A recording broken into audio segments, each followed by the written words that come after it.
I froze in the doorway of our bedroom, the ultrasound photo trembling in my hand. It had slipped from the pocket of her winter coat while I was hanging it up, black and white, grainy, but unmistakable. A tiny blob labeled 8 weeks. My wife, Sarah, was pregnant. But we hadn't slept together in months. Not since she told me she needed space to heal from the miscarriage we'd suffered last year. My stomach twisted like a wet rag being wrung out. Who the hell was the father? We'd been married for 7 years, high school sweethearts who built a life in our cozy suburban home outside Chicago. Sarah was the light in my world, vibrant, with that infectious laugh that could melt away my worst days at the office. But after the miscarriage, everything dimmed. She withdrew, spending hours staring out the window, her eyes hollow. "I just need time, Mark," she'd said one night, her voice cracking as she pushed my hand away. "Time to heal. Please understand."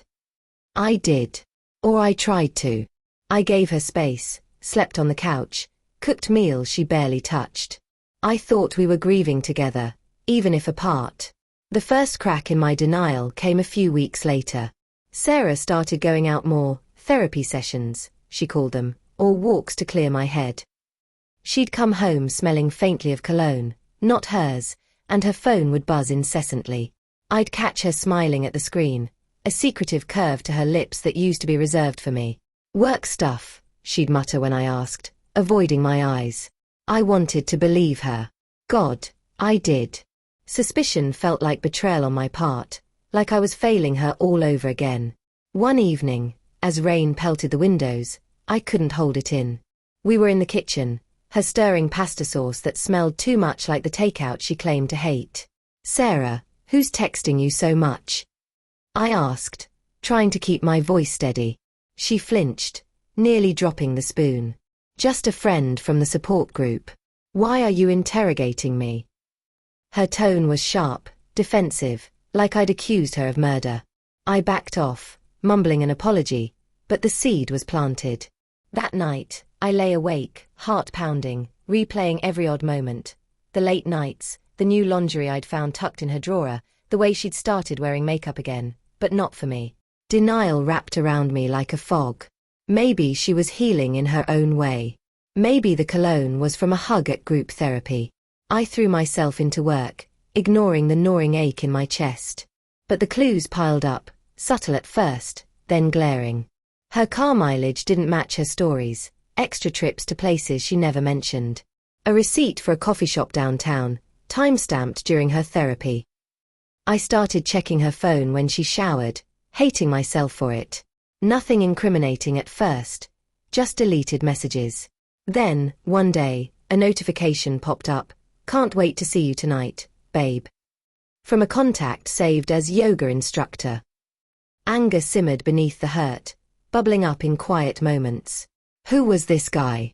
I pictured him, fit, charming, everything I wasn't after months of emotional exhaustion. Sarah and I had met him once at a community event. His name was Alex, a part-time trainer she'd mentioned in passing. "He's nice," she'd said casually. "Nice enough to sleep with my wife?" The thought made my fists clench. I confronted her that night, the phone in my hand like evidence in a trial. "Who's Alex, really?" I demanded, my voice louder than intended. She paled, snatching the phone. "It's not what you think, Mark. We're just friends." He listens to me. Listens. The word hit like a slap. And I don't.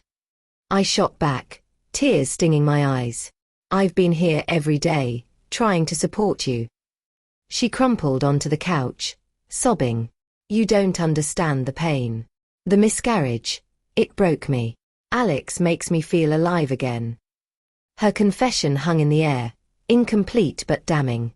We argued until dawn, her denying anything physical, me storming out to sleep in the guest room. Trust shattered like glass underfoot, every step cut deeper.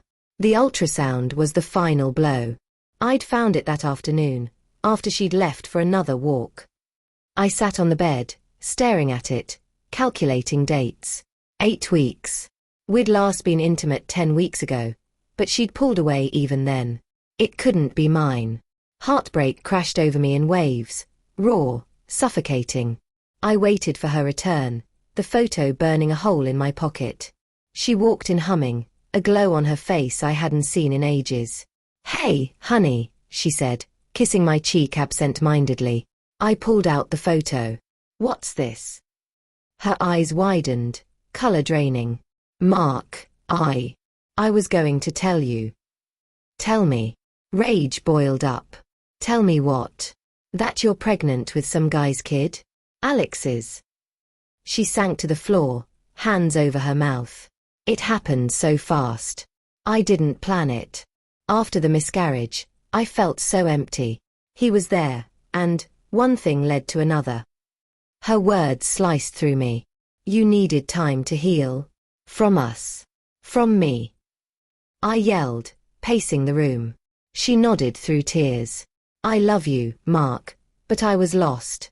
Alex, he's exciting, but it's you I want to build a family with." Build a family? With his child? The absurdity fueled my anger, but beneath it, denial cracked fully. This wasn't the Sarah I married, the one who'd vowed forever. Or maybe it was. Grief had twisted her, made her seek solace in the wrong arms. Her motivations were painfully human, escaping pain, chasing fleeting joy. But understanding didn't erase the betrayal. We talked, or screamed, through the night. She admitted the affair started innocently, coffee turning to kisses, then more. "I barely knew him," she whispered, "but he made the hurt go away." Barely knew him. The phrase echoed, amplifying my devastation. How could she risk everything for a stranger? I felt like a fool, the supportive husband blindsided. By morning, exhaustion settled in. I packed a bag, my hands shaking. "I can't do this," I said, voice breaking. "Not with his kid." She begged me to stay, promising therapy, a fresh start. But trust was gone, collapsed into rubble. I left, driving aimlessly, tears blurring the road. Months later, divorced and alone in a cramped apartment, I scroll through old photos, the pain a dull ache now. Sarah had the baby, a boy, with Alex, but last I heard, they split. Life's ironic that way. I healed in my own time, rebuilding from the ruins. Betrayal taught me resilience, but it left scars. Sometimes, I wonder if she regrets it. Mostly, I just move forward, one step at a time, grateful for the closure that came from walking away. Trust, once broken, rarely mends, but hearts do, eventually.